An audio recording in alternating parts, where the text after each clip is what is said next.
Le laboratoire haute sécurité du centre de recherche INRIA Nancy Grand Est est voué à accueillir des travaux de recherche et d'expérimentation pour sécuriser le réseau, les échanges sur Internet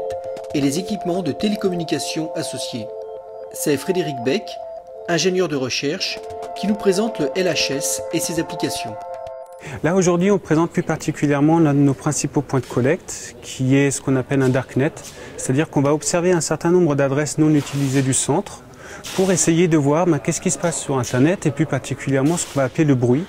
car tous les paquets qui arrivent sont non sollicités dans le sens où il n'y a pas de machine derrière et c'est du trafic qui est totalement non sollicité et pour la plupart malicieux.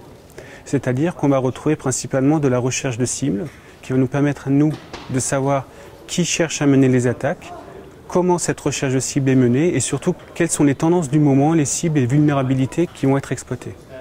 Nous sommes complémentaires avec le LHS de Rennes, parce qu'on travaille main dans la main et nous, au LHS de Nancy, on s'intéresse beaucoup plus à la partie réseau, protocolaire, des attaques et de tout ce qui se passe au niveau sécurité, tandis qu'au niveau du LHS de Rennes, eux sont beaucoup plus focalisés sur la sécurité physique, ce qui nous permet notamment sur pas mal d'expérimentations de balayer tout le spectre d'une attaque ou d'une technologie, aussi bien du côté réseau, protocolaire, analyse des codes malveillants et du côté sécurité physique avec nos collègues de Rennes. Nous, notre objectif en termes de transfert à terme, c'est d'offrir des services aux entreprises au travers de nos recherches. Il y a notamment déjà la création de 2 startups, l'une liée à la protection des secrets et au transfert sécurisé libéraux.net, une autre startup Simorpho qui, elle, s'intéresse plus à la partie études de code malveillant et virologie.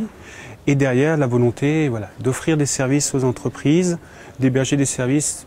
pour la communauté et de développer des logiciels qu'on mettrait à disposition des entreprises ou des particuliers.